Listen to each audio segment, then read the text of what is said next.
Hello, my beautiful friends. Thank you so much for joining me. I'm Rachel Archelaus, and today we are going to discuss love, unexpected love, love you feel bad about, love you stop yourself from feeling, and also the terminology that some people use around this kind of love, such as soulmate, twin flame, life partner, etc. Because this kind of box that we try to fit love in can often make us feel guilty or bad or something else, judgmental in some other way. And I would love to kind of walk you through my journey in this and accepting love and expanding what love means, and so you can feel more love and maybe not judge yourself as much as you have been. So this might be a bit of a longer video, but I think it's going to be totally worth it if you want to feel more love in your life, and if you feel something for another person right now and you're judging it as bad. So stay tuned. Okay, so my number one question that I have been having for the past few years is, why do we limit love? You know, all of us human beings, we crave love, we crave connection, we crave touch from another human being. We are born like that, right? We're born needing love, needing touch. Babies who do not receive love and touch are highly disadvantaged developmentally. They literally do not develop their brains, their internal organs in the same way that babies who do receive attention develop. So it's a very huge part of being a human being. And as we get older, we tend to put our love relationships in a defined box. This is a friend, and they're platonic, meaning they don't have, we don't have sexual experiences with our friends. Here's your parents. You don't have sexual experience with your parents, but you love them and you kiss and hug them. Maybe you don't kiss and hug your friends. You have a girlfriend or boyfriend or a husband or wife when you get older, and that is a monogamous relationship, and you're only allowed to kiss and hug and have sexual experiences with that one person. That's typically what we're taught happens and what people typically do with their lives. They have a monogamous relationship and they expect it or they desire it to last forever. They get married and that's it, right? And so the cycle begins again. But I'm feeling like people want more.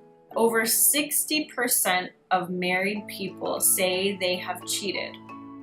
And that's just the people who've admitted it, right? So we're missing something in this scenario if we are going outside of that bond of marriage to fulfill some kind of need, whether it just be simple sexual pleasure or physical touch or emotional intimacy or whatever that person is desiring outside of the marriage. There is that innate desire for more. We could go back and talk about all of the biological reasons that might be so, especially for men, but we don't even need to really, because my query into all of this is more from a evolved spiritual perspective.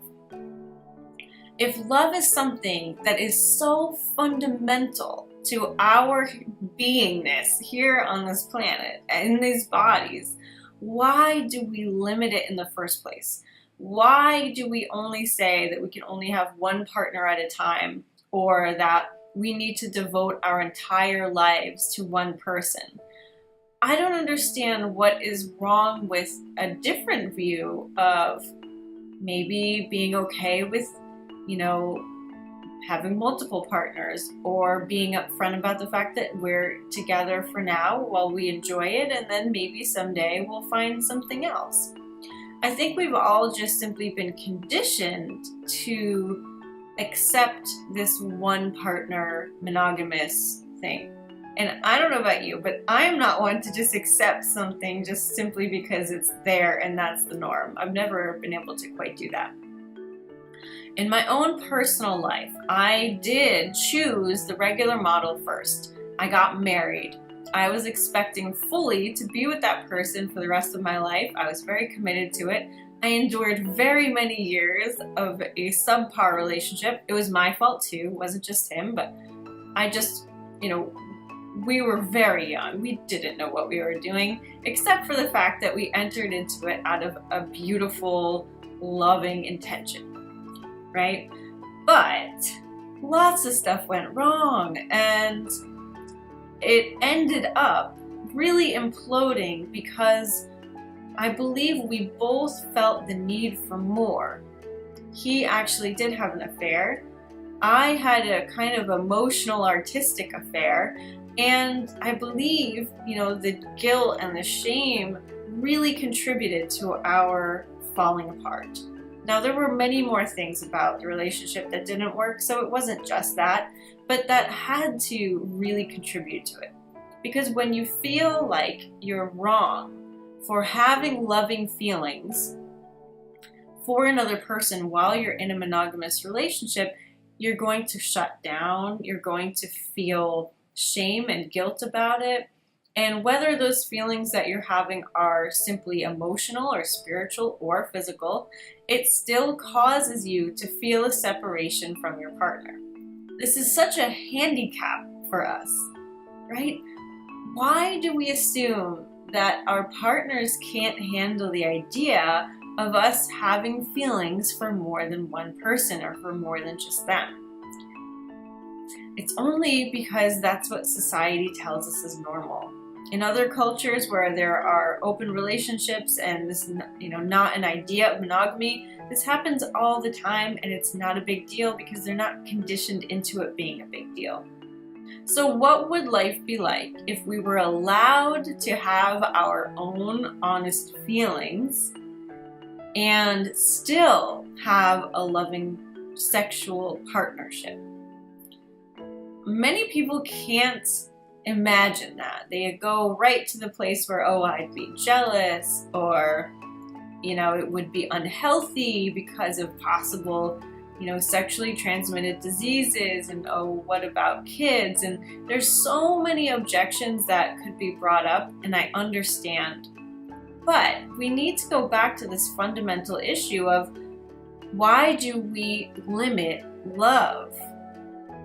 Why? When all of us, we all have had feelings in one way or another for another human being while in a committed relationship. What makes that wrong? It's almost like there's this idea that we can't be in love with more than one person at the same time. But yet we have many friends at the same time. We love more than one parent at the same time. And so this idea that we're only allowed to love one person of the opposite sex or the same sex is wrong. I just think that is such a condition put on us, and it's not something that we need to continue living into if we don't want to. So why don't you mull this over a little bit? Why is it okay that we have decided to limit our love? And then when you're ready, go on to part 2, where I will talk about scenarios in which this love feeling can come up very strongly, and it's very hard to push it down. In this case, most people call this a twin flame relationship or a soulmate relationship. And we're going to talk about that, how to deal with it, and how it can manifest in your life. So stay tuned. Thank you so much for watching. If you're new to intuitive art and you've never done it with me, go to intuitiveartacademy.com for your free class. You'll learn how to have a conversation with your higher self in 3 easy steps. That's intuitiveartacademy.com. And if you're already a pro or you've done the free class and you want to learn more about creating abundance from your purpose, go to workyourpurpose.com and you'll watch a free video series all about what it takes to create a purposeful income from doing what you love. All right, enjoy, and I will see you later. Bye-bye.